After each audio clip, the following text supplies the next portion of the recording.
Great. All right. Hello to everyone who watches in the recording, and hello to everyone who joins the class live. So last time, you remember, we spent a little bit of time trying to understand linear programming. And the theme of our lecture was how we can use linear programming to solve some various tasks. So for example, what we solved was trying to find Chebyshev center of the polytope, minimizing piecewise linear functions, working with fractions, so optimization of fractions, linear fractions. So was impressive array of different tasks that we could formalize as LP. Now, today we are going to give you two new optimization types. You already know linear programming and quadratic programming. Arguably, least squares is the simplest one. So you can say you know even three, right? Today you will know two more. And with that, you'll cover the classical convex optimization, okay? For a long time in robotics, these optimization problems were spanning the entire application area. So you would also be able to kind of cover the entirety of what people were using. Right now, there are more things that people are using actively. So, field moved on. So in the lectures after this one, we will still give you more tools. But what I'm trying to say is two tools that we are going to give you today have been quite important, and they are still used very actively. All right, well, let's get right into it. So first, let's remember what quadratic programming is. So quadratic program is a program which asks you to minimize a quadratic function with respect to a decision variable x. Quadratic function has the form x transposed hx plus fx, subject to two constraints. One is inequality constraints, ax less than or equal to b. And another one is equality constraints, fx equals to j.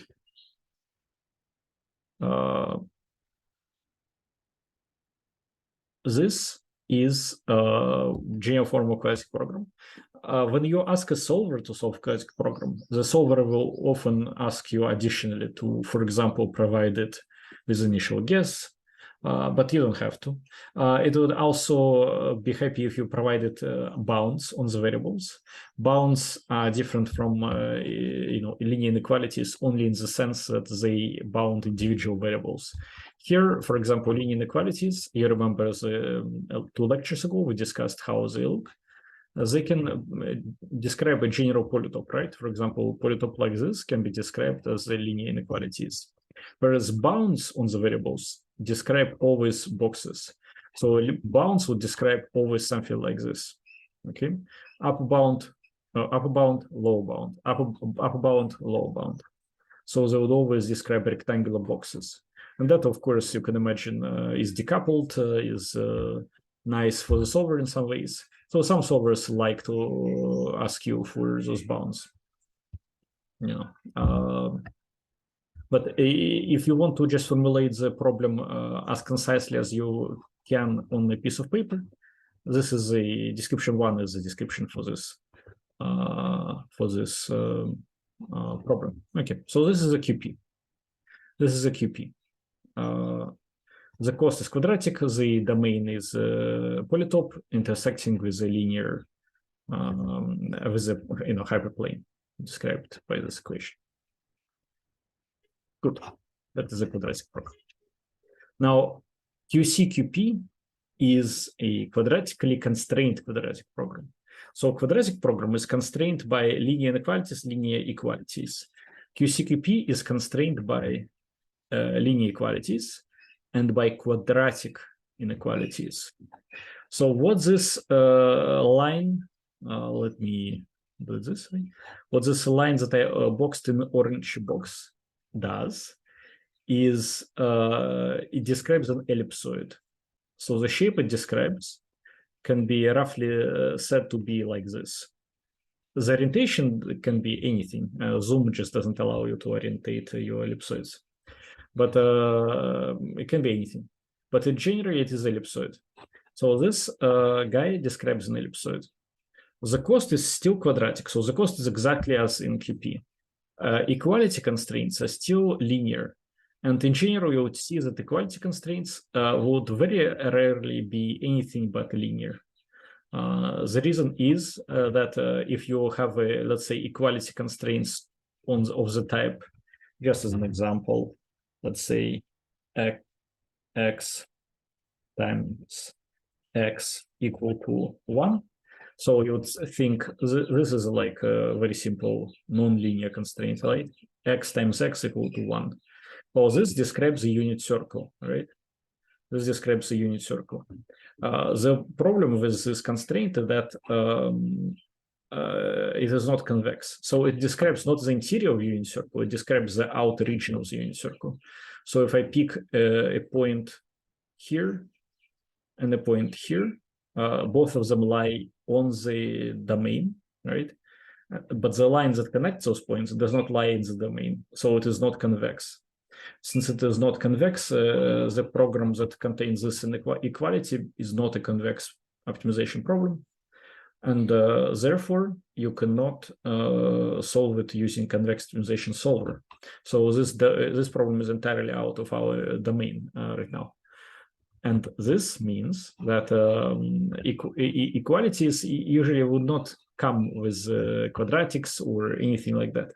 In fact, the reason we can have those equalities is because linear functions are just so nice that on them you can have equality constraints without breaking convexity. It is kind of like a unique property of linear functions, one of the many good properties.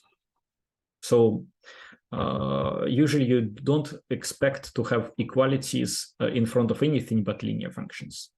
But inequalities you can have in front of a whole lot of functions, like in this case, in front of a quadratic function. All right, so this is, as I said, this is a quadratic function here. Let's check it carefully. So this is a positive definite matrix, symmetric positive definite matrix. Same as this one would have to be symmetric positive definite matrix. This is just some vector, same as here, just some vector. This is a scalar. Okay. Together, this whole constraint is a scalar. There's not like when we had linear inequalities, we had a family of constraints. So we had like ax less than or equal to b is essentially n constraints, as many constraints as there are rows in A or as many as there are elements in B. Okay, this is just a scalar constraint. This is one constraint, a single one. How do I know? Well, first, because this is a scalar. So, you know, if there's a scalar on the left, there's a scalar on the right? So it's just one. Also, this is the dot product. Dot product of a vector is a scalar. And this is finally a quadratic form. So a vector times a matrix times a vector is a scalar. So dimensionality-wise, it is quite clear what it is. But you are allowed to have n of them. So as many as you want. This I index here pretty much tells you that you can have as many of those guys as you want. So that's not a problem. This is, again, a family of constraints, same as we had in a linear case. Let us see how general it is. For example, can we solve a QP using this problem? Okay, before that, let us just consider a little bit more about how this looks. All right, so here's how the domain looks. It is not as clean as with the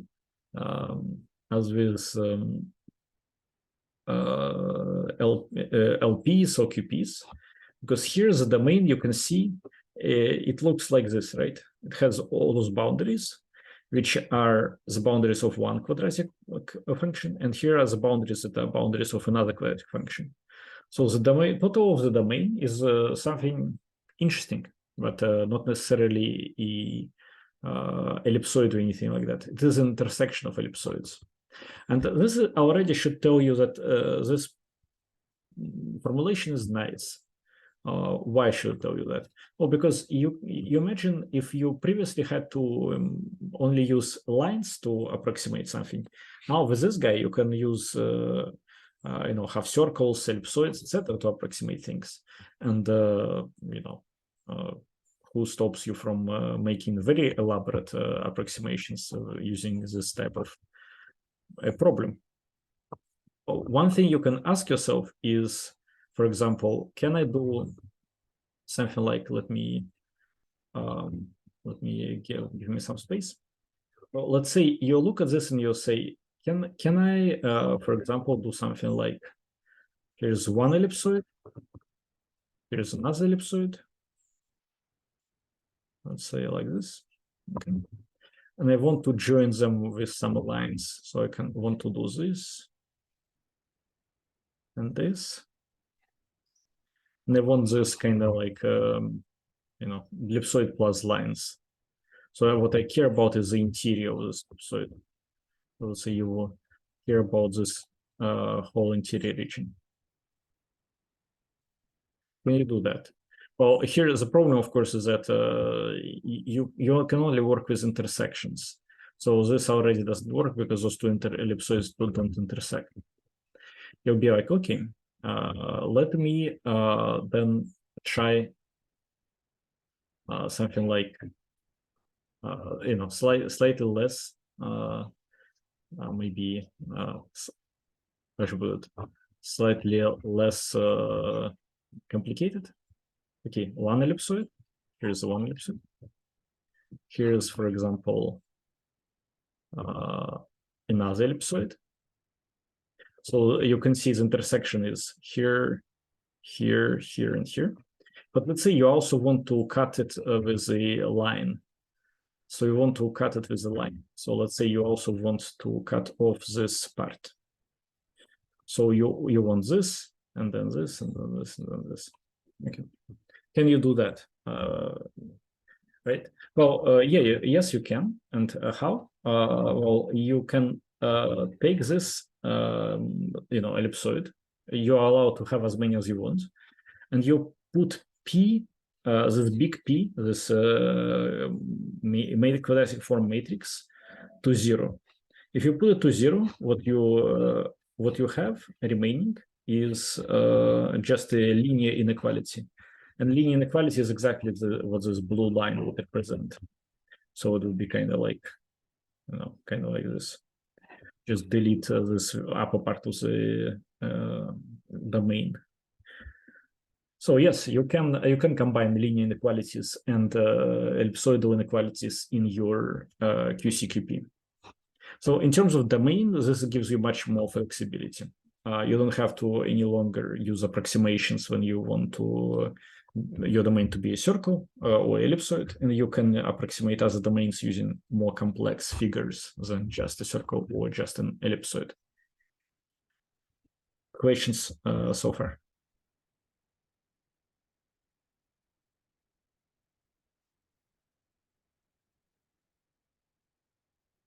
Okay. So we can transform QCQP, so quadratic constraint quadratic program, into a quadratic program or a linear program. That's quite easy. How do we do it? Well, if we set Pi to 0, what we get is a system of inequalities that look like this. Qi, Q sub 1 times x less than equal to R sub 1. Here should be minus R sub 1. Q, etc. like other Q sub I times x less than equal to minus R sub I, etc. So here you have basically just a linear inequalities. So this becomes your new matrix A, this becomes your new matrix B. Yeah, so this is how you do it. If this becomes 0, P0 becomes 0, then this part goes away and you get your linear program. So if you have a QCQP solver, you can always solve QPs and LPs using this solver. You don't have anything, don't have to have anything else. Of course, this will be extremely inefficient because LPs have a specific structure which allows them to be solved extremely fast and very robustly. A similar situation is with QPs. The structure is quite rigid and quite robust. So while you can solve like QPs and LPs as QCQP or as SOCP, you will see it later. A smart idea is to think about whether or not the performance will drop. So you can test specialized solvers versus general solvers for your particular problem.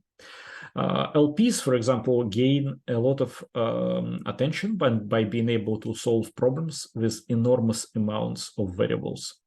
So not just solve problems fast, but also solve problems with a lot of variables, which means that they deal very well with ill-conditioned problems and stuff like that. QPs, especially some of the solvers, QP solvers, can handle thousands of variables. They're very robust. A lot of solvers which are more general cannot handle this many variables. So when you pick a solver, look at your problem. Problems with many variables are very typical in robotics when you do path planning and stuff like this. So consider maybe you would prefer a less specialized, more particular solver. Also, of course, like in design problems, etc., there are usually tons of variables, but path planning generates variables enormously. Right. So QCQP is a more general version of QPs, same as QPs or more general version as LPs. They all like matryoshka dolls. One is inside the other. But specialized solvers exist for a reason. Good idea to try to use them when you can. Any questions about that?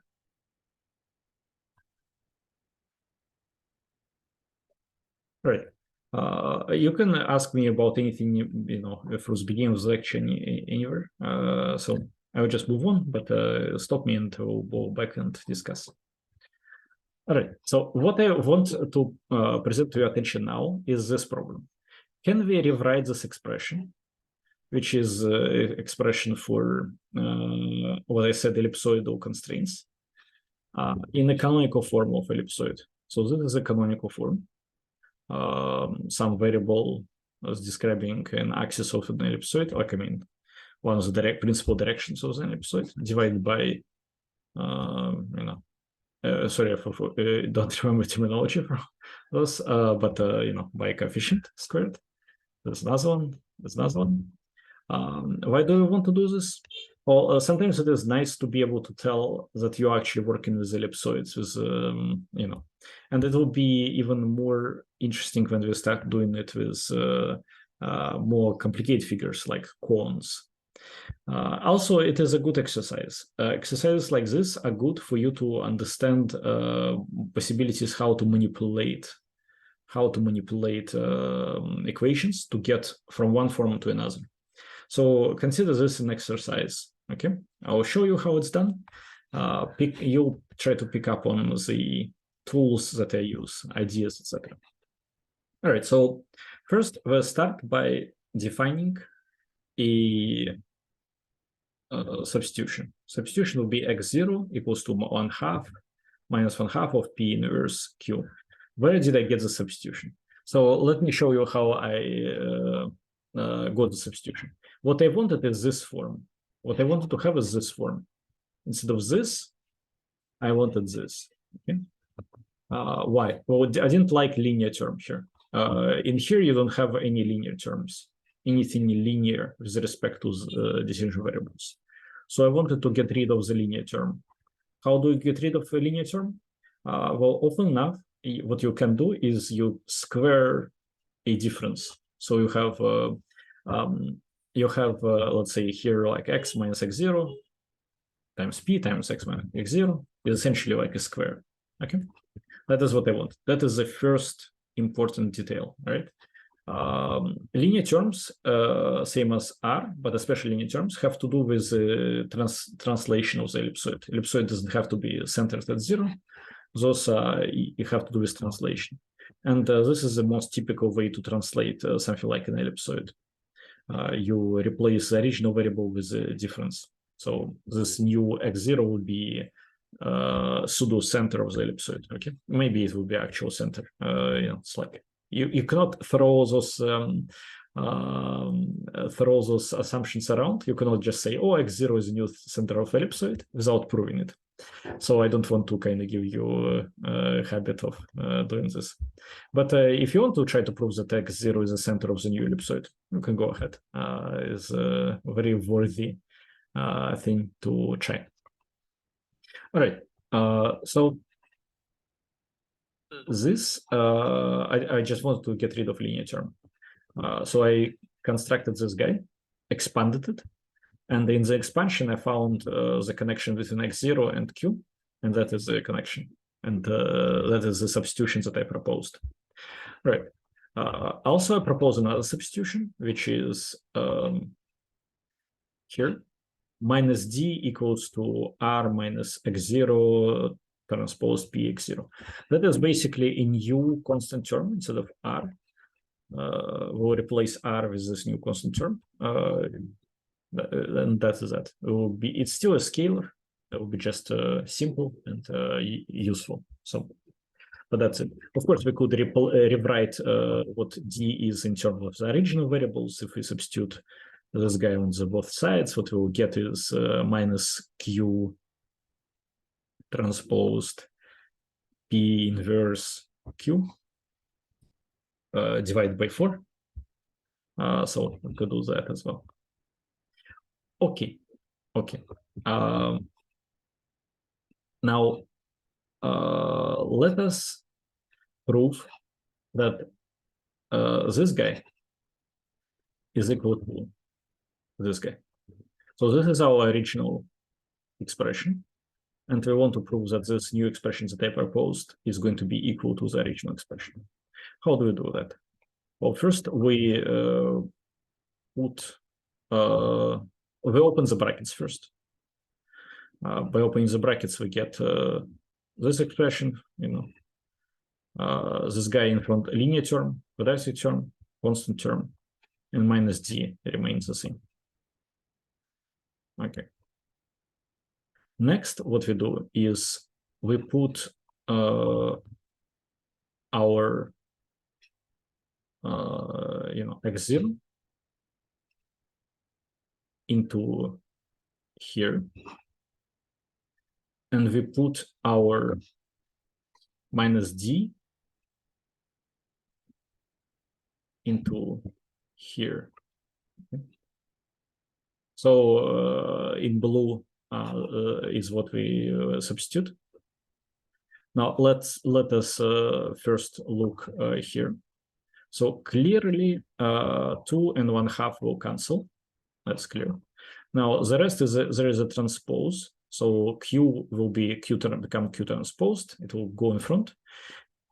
P inverse is the inverse of a symmetric matrix, is still a symmetric matrix. So P transposed inverse is equal to P inverse, and P inverse will be multiplied by P, and those two will annihilate. So this guy and this guy together will form an identity. So the result here will be Q transpose times X.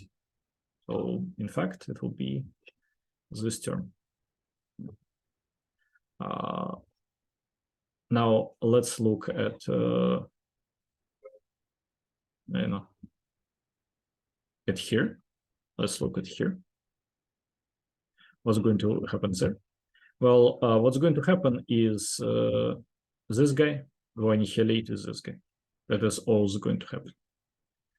Right. And this term will pass and become this.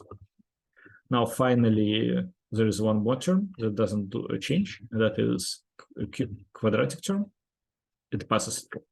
So that is how we got the same expression as original one, and we proved that this guy, as they proposed, is exactly the same as the original expression. So we can just stick to manipulating this guy. All right. Any questions about derivation so far? Right. Then we will just stick to trying to change this into a canonical form. So first we define the square root of p. Remember, we have already seen square root of p, I believe. Pretty sure we did. Square root of p. So basically, a being square root of p means that p is equal to a transpose a. Now, and we define SVD of a as u times sigma times v transposed. Okay, so this is SVD of a. And we finally will define a new variable z, which will be equal to v times x minus x0, where v is the same v from here. So since those are full rank matrices, P is full rank matrix, then A is a full rank matrix. V, we can call it, if you want, row space basis of A, and U will be column space basis of A. It doesn't have null space. Null space is trivial. Left null space is trivial. Right. So this guy, now let me go. This guy here in this expression is P. Okay. Everything else is so far the same. Now, instead of A, what we will do is we'll substitute this SVD, right? And the transpose of this SVD. Okay. So this is a transpose of the SVD. And we can instantly see that this cancels because U transposed U is identity. It's inner product of a orthonormal matrix. Those are identities by definition of what it means to be orthonormal. But notice that nothing else cancels. So we have sigma remains, and sigma is a diagonal matrix, so we have sigma squared. So we have x minus x0, v, sigma squared, v, x minus x0 minus t. Right. And now we see why we proposed this last substitution. This last substitution here. Let me use a different color. This one. Because it allows us to get rid of x minus x0 times v and make it into a single variable z. Okay. Now you can see why we used SVD here. Why did we use SVD? Why didn't we use, for example, just A and introduce the change of variables z equals to A times x minus x0? Well, for example, like here, you could tell me this can be substituted, like changed into a new variable, and you would get a, that's z squared minus d. Well, this wouldn't give us a canonical form. This would give us a circle, and then the substitution, variable substitution, would then be representing a stretching of a unit circle into an ellipsoid. Here, this v here, it represents only a rotation of the original variables. So variable x here is going to be rotated by this matrix, but it's not going to be stretched. So the shape of the region will remain the same. Orientation will change. This is just representing the shift, which we don't care about. We could, of course, even keep all of this intact and try to avoid any substitutions. But, like for simplicity's sake, I think it's good enough. So that's why I use the 3D instead of just doing substitution here. We'll keep the coefficients, the stretching, the scaling. Now, sigma is a diagonal matrix with sigma squared is a diagonal matrix with sigma squares on the diagonals. Those are squares of singular values of the matrix A, which means that they are eigenvalues of the matrix A transpose A. That is the property of what it means to be singular value. But A transpose A is P, so in fact, sigma squares, those are eigenvalues of P, which somehow makes sense if you remember what ellipsoids are and how they work. Like the eigenvalues of the ellipsoid matrix, of course, are exactly the coefficients that stretch it. Now we just define mi, sorry, it should be mi, not m1. We define mi as square root of d divided by sigma I, and we get this. Let's just double check. If we square m, we get, if we square m, so let's say m squared becomes d divided by sigma squared. Okay, so far so good. So 1 over m squared becomes sigma squared divided by d. And indeed, if we divide this expression by d, we'll have 1 here, which would go to the left-hand side, same as what we got here. And here we'll have sigma squared divided by d. And that's exactly what we got. So the expression is correct. And this is how we got to a canonical form of an ellipsoid from our original, which is here. This is not something that you have to, master or memorize, but it is something that it would do you good to try to, try to learn. It's just a good technique for, training yourself to see how you can transform different forms of equation from one to another. Would it be useful for you to have this canonical form somewhere? Sometimes maybe. Some of the formulas would work well with the canonical form rather than with, let's say, matrix form here. Why not?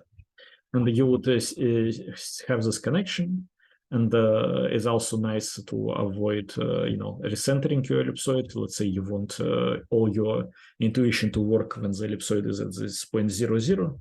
Well, you know how to do it with the change of variables. And the trick is right here, right? So all those things. There are a bunch of, those small things that you string around, and you get your transformations. Questions? Do you have questions?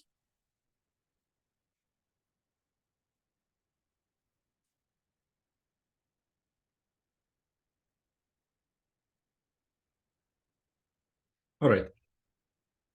Now, let us go to the next beast. This one is a little bit more scary. And this one is like with QCQP, people don't use the word very often. Because if you want to solve QCQP, you usually solve SOCP. That is just how solvers have been developing. We have QP solvers and we have SOCP solvers. We don't have dedicated QCQP solvers.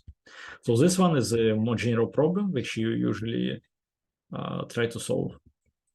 In fact, there are very popular, very powerful solvers that specifically have written for this type of problems. So, this is something you need to watch out for carefully. So this is one of those problems for which specifically solvers are written. Same as QP, same as LP. QCQP doesn't have dedicated solvers, as far as I know. All right, so second order quant program. What does it mean? What is it? It is a program with a linear cost. As we will soon see, it doesn't matter if it is linear or quadratic, it is always possible to go from one to another. Subject to what we call second order quant constraint. Okay, second order quant constraint. Why do we call it second order clone? Second order refers to the fact that this norm here use second, it's a Euclidean norm, 2 norm. So that's why we call it second order clone. This, together with the norm, together with this guy, describes a cone. We'll argue this in a bit. So for now, just trust me that this describes a conus, like a cone. You see the decision variable is under norm and here. Decision variable is in 2 places here. And we have linear constraints as always. So if a decision variable were to disappear from here, for example, if we didn't have this term, this would become a ellipsoid. The shape of this will become an ellipsoid. Okay. If decision variable were to disappear from here, this will become a linear constraint. That is what we saw when we did work with like Chebyshev center of polyhedron, etc. There it was even more complicated. This would be even simpler. Basically, it would be a linear constraint. So it is crucial for the decision variables to be in both cases for it to be a cone, non-degenerate cone, of course. All right. LPs, QPs, and QCQPs are all subsets of SOCP. So this somehow can be transformed into any of those problems. So any of those problems, sorry, can be transposed and transformed into SOCPs. All right. Let's look at it a little bit more. So first, let us try to understand why this constraint is even a cone. Like, you don't have to trust me. Like, does it look like a cone to you? I'm not sure. It's not clear why this has to be a cone. So let us, I'm not going to argue for the general case. I will argue for a specific case when X is in Rn, A is in Rn minus 1n. So it is a matrix which has one less row than it has columns.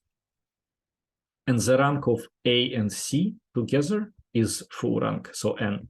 So in fact, what I'm trying to say is that this matrix is,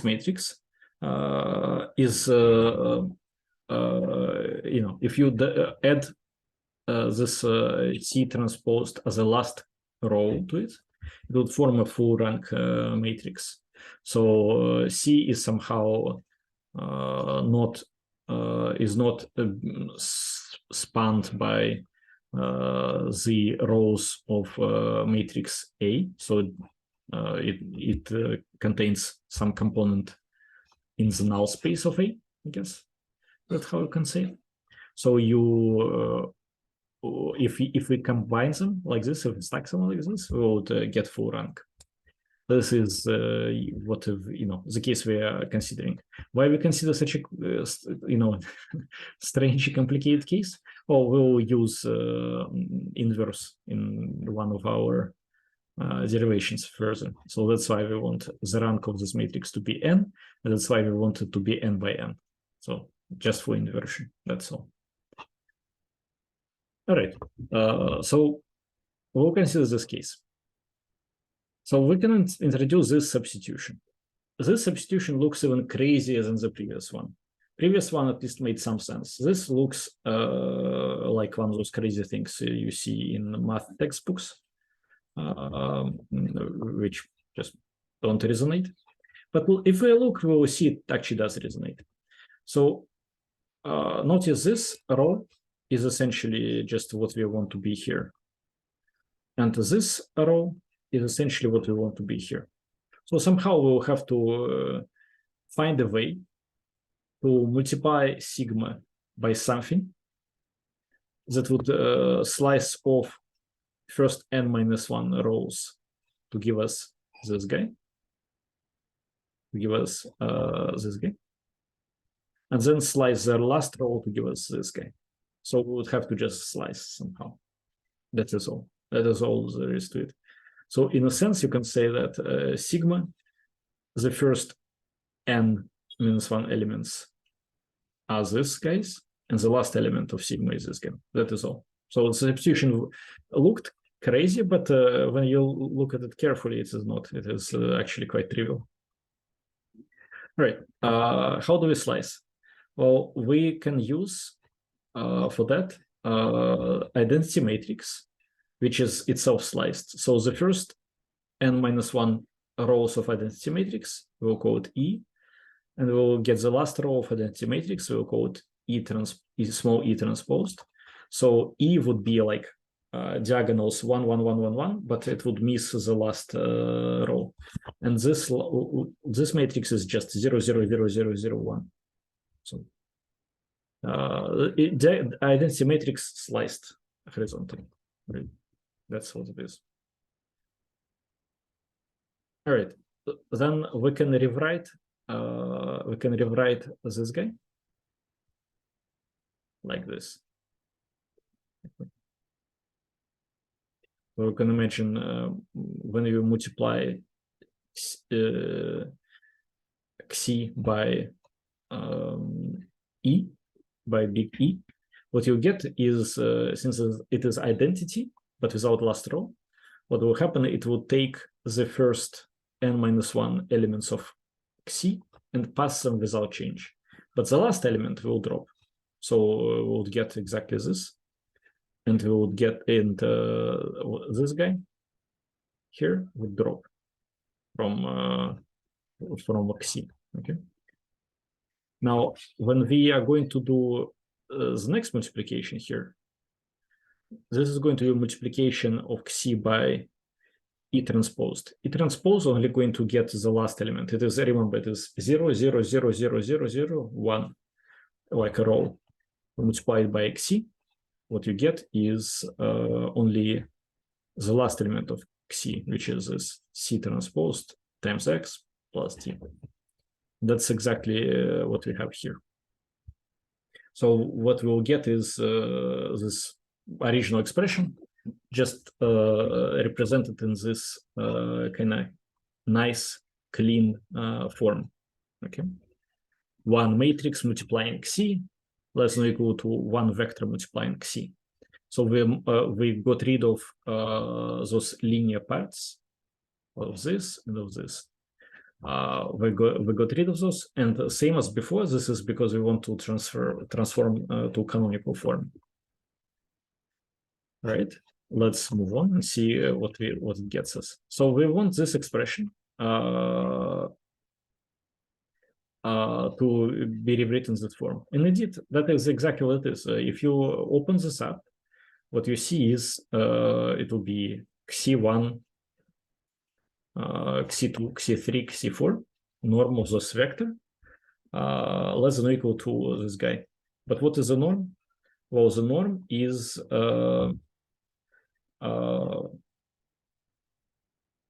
essentially will be, let me use this.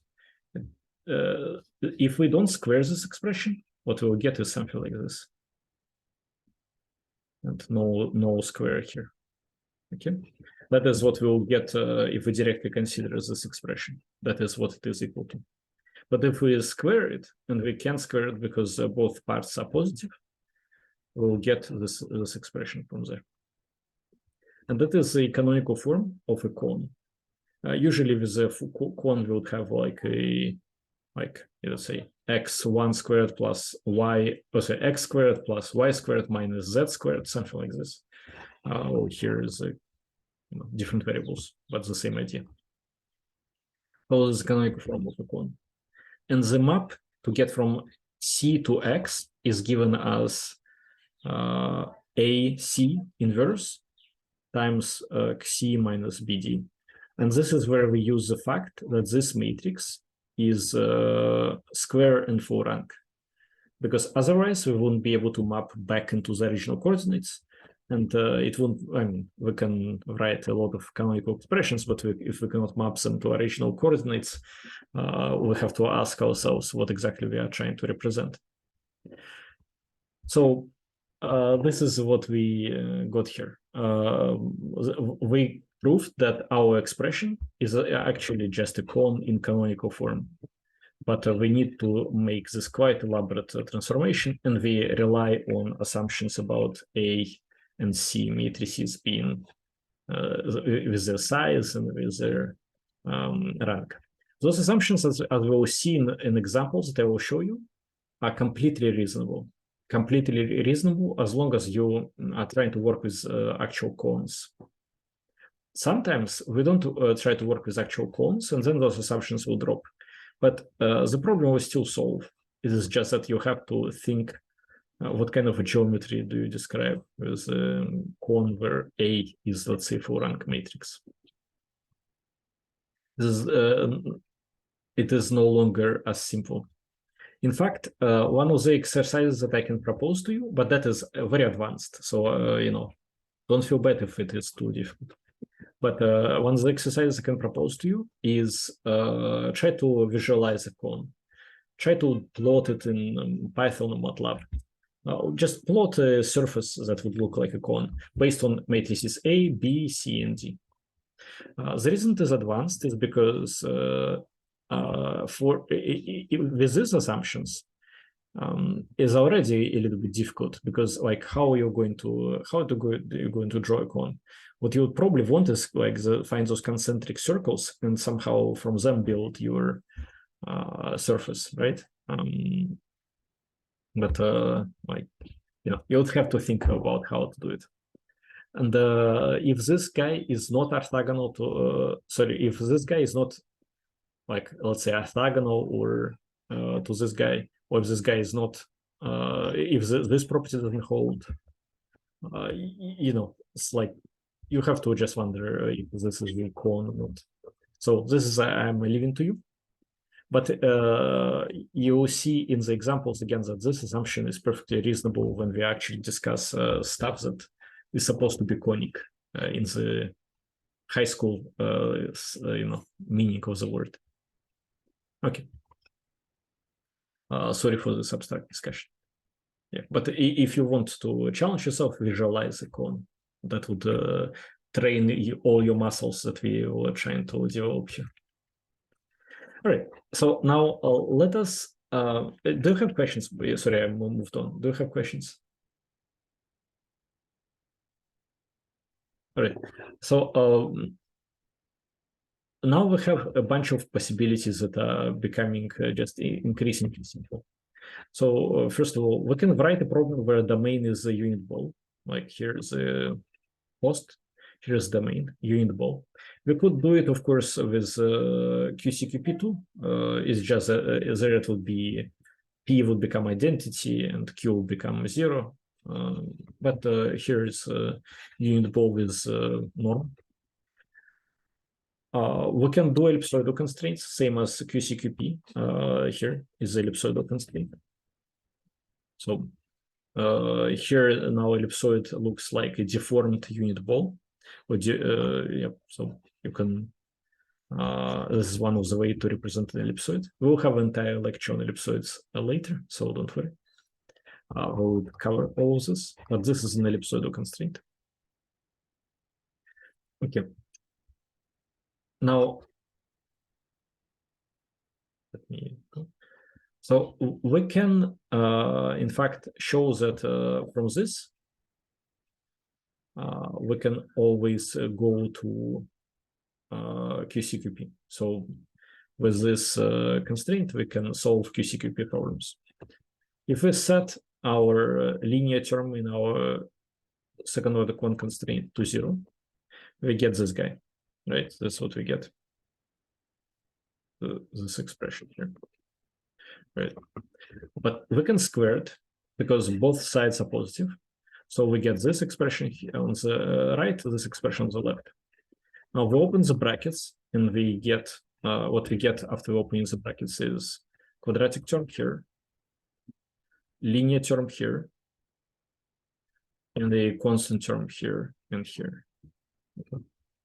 So the map between that and QCQP is just this would be P, this would be Q, and those two would form R.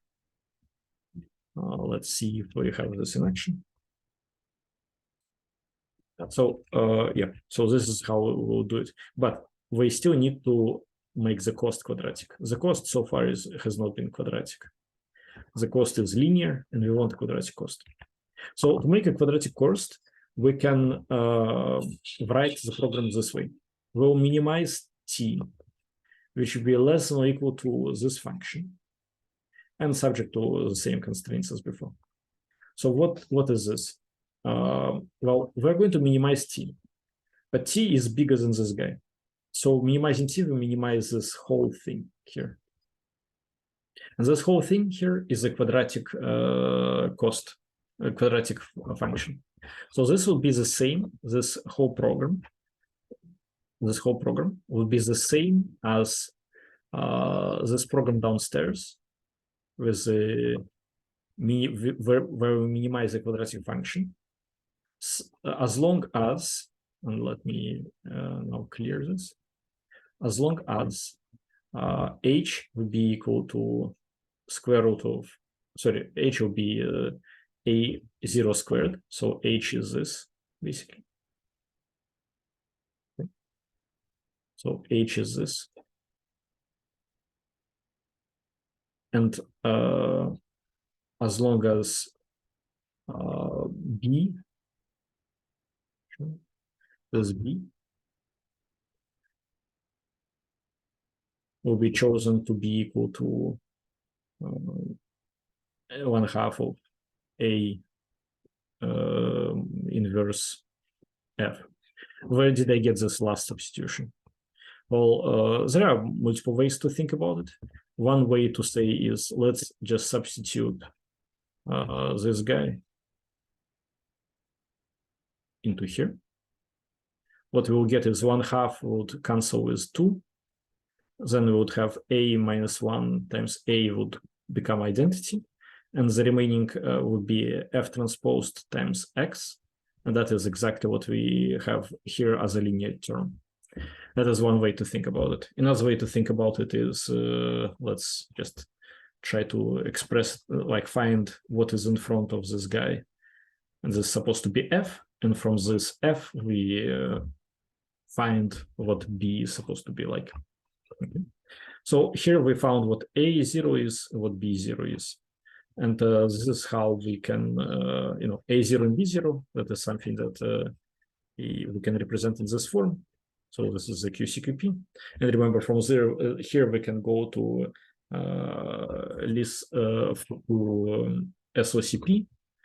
In SOCP, this would be ax minus,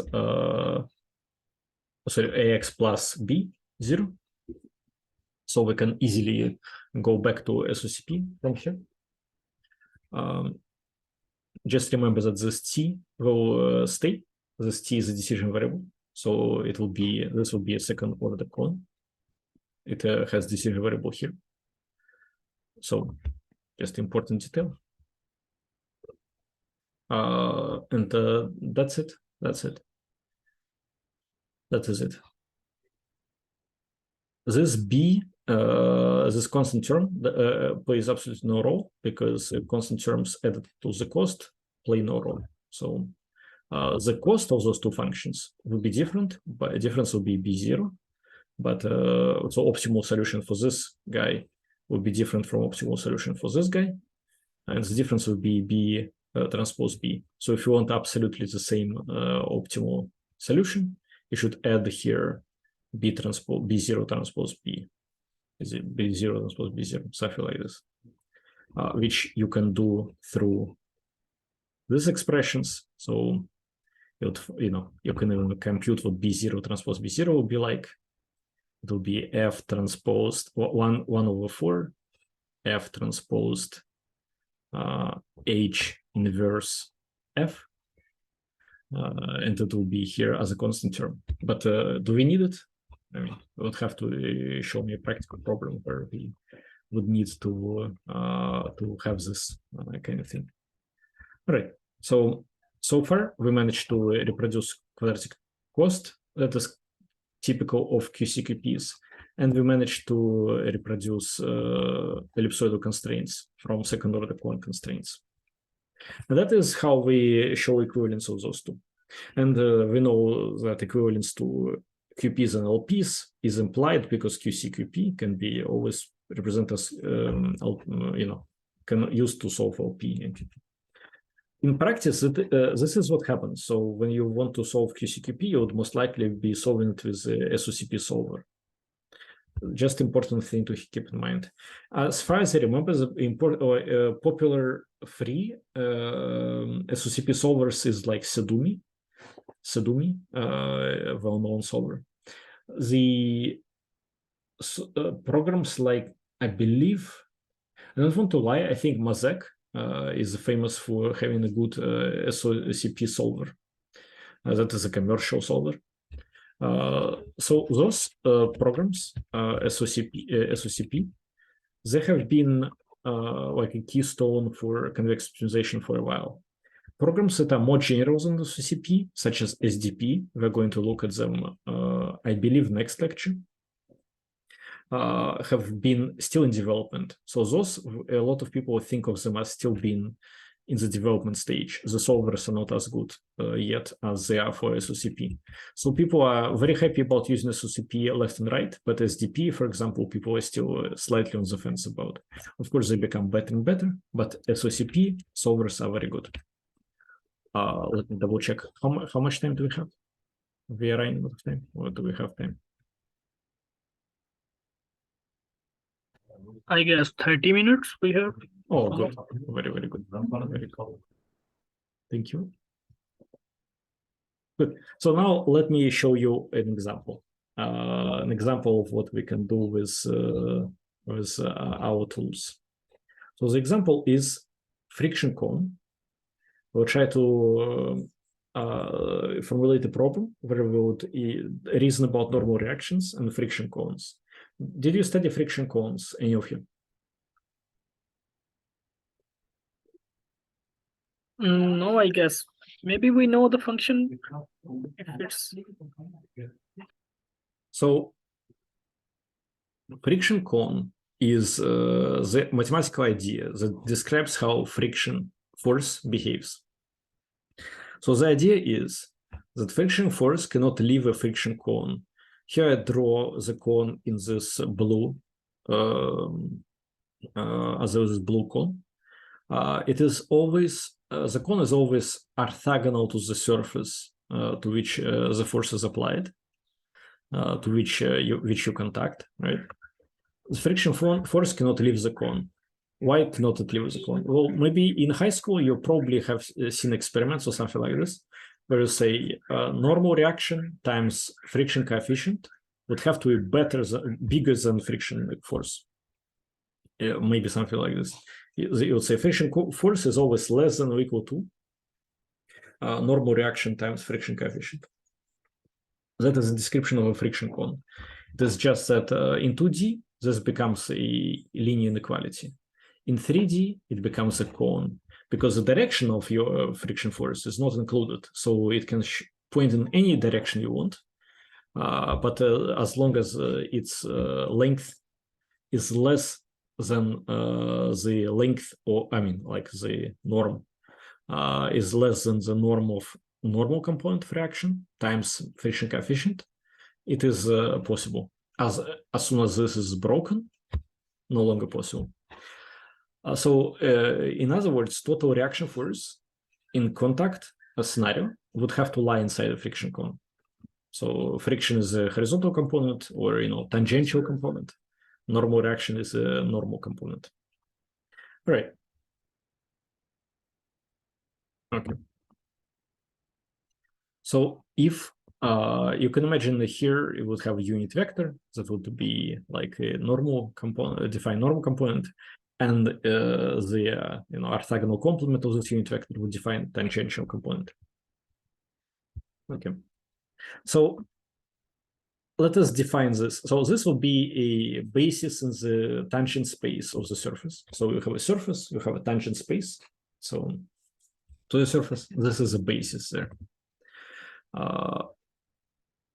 This guy is a normal to the surface. So this is a normal stick. Those two are orthogonal. This L denotes like left null space. Okay. Now total reaction force would be equal to this normal vector, use this, to this normal vector times magnitude of normal component of the reaction force plus this basis in the tangential plane times magnitudes of components of friction force. So this T would determine the orientation of the friction force as long as and also its length. So total normal reaction force will be En times N. Total friction force will be Et times T, where T has two components, right? X and Y components. So friction cone conditions, you can write them in two ways. One, very simple, T squared plus 1 plus T squared 2 square root less than mu times N. Mu here is the friction coefficient. Okay, that's one possibility. Another one is norm of Et transpose times F less than or equal to mu times En transpose times F. Where did this come from, this last one? Like this first one, it somehow makes sense because since all of those are unit vectors, this N contains magnitude. So let me just do it this way. This is magnitude of normal component. This is magnitude of horizontal component. So this somehow makes sense. The various school physics like. Now, what is this guy? Well, what would happen if we multiply this thing? What would happen if we multiply this expression by Et transpose? Well, what will happen is first, this will go away because they are orthogonal. Et transpose is orthogonal to En. And this guy will go away because Et transposed Et is identity. So what we'll have is T. So this in fact will be norm of T, same as here. So good. What will happen if we multiply F by En? Well, first, this guy will go to 1 because En times En is 1, right? Is a unit vector. And this will go to 0 because En is orthogonal to Et. So this is actually N, which is the same as here. So in this way, we have the same expression, but written in two different ways. What is nice about this second expression here is that it doesn't require you to introduce new variables and then worry about those variables' relations to the forces, etc., right? All of this mess you can avoid. Instead, you just directly work with your friction force, or sorry, not total reaction force, and you just project it twice. That's all. It's very efficient, very nice. And the form that it takes, as you can clearly see, that is SOCP. Now, here's something for you to think about. Remember what we were talking about here. A was n minus 1 by n, and this was full rank. Okay. Now consider this two matrices. This one is 2 by 3. This is, of course, 1 by 3. If you combine those, you'll get full rank matrix. Why? Because this guy is orthogonal complement of this guy. So since this is orthogonal complement of this,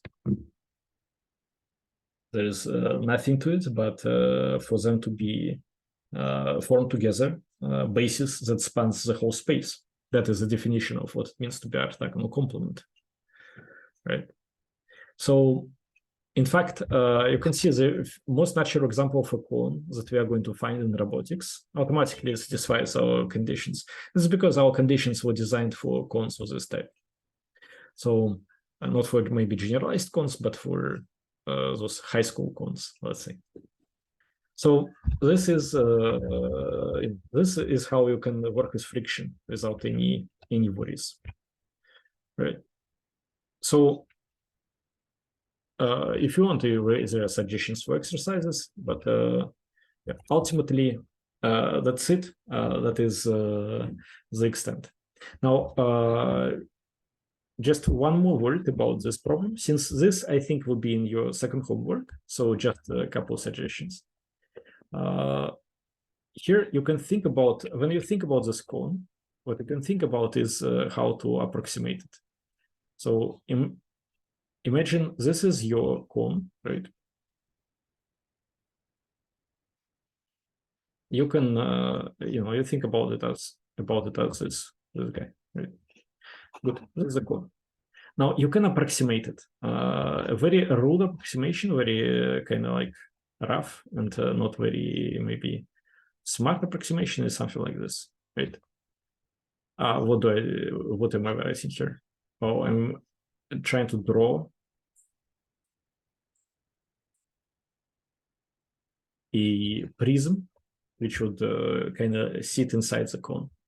And you can, this prism is essentially H polytope, so not very difficult to construct. You can think about how to construct it. People like to do it with 6 face prisms too. Rarely you would see anything more complicated than that. So this is another possibility. But yeah, but that's pretty much it. There are also ways to construct this prism as a linear combination of the vectors. You can say, for example, if you know those edge vectors, let's say we call it Vi, you can try to say that F for F would be in cone, right? In cone. It can be, this condition can be represented as saying that F should be equal to convex combination of those points. So be sum over Vi times, how would you say it? I'm just trying not to, yeah, it will be like times alpha I times alpha I, like sum, where alpha I, let me show you just the previous indices. Well, where sum over alpha I will be, let me make it, will be equal to 1, and alpha I bigger than 0. And, this gives you convex combination. So this is a convex combination approach to making friction cone out of edges. So H representation, we think of it as giving us something using faces. V representation is something using vertices. This is somehow using edges. So the more the more you know. So if you want, you can think about cones this way. Or this is yet another possibility. If you want, I will maybe add this to the slides, and so after the lecture, you would when you're going to review the material, you can look and I will try to add examples like this to the slides, so you can review them as well. Right? Do you have any questions?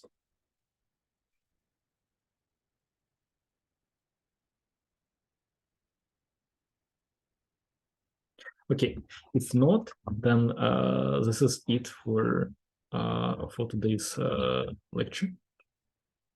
I'm glad you found time to join. And we'll see each other on next Tuesday. See you then. Bye-bye. Thank you, Professor. Goodbye. Thank you.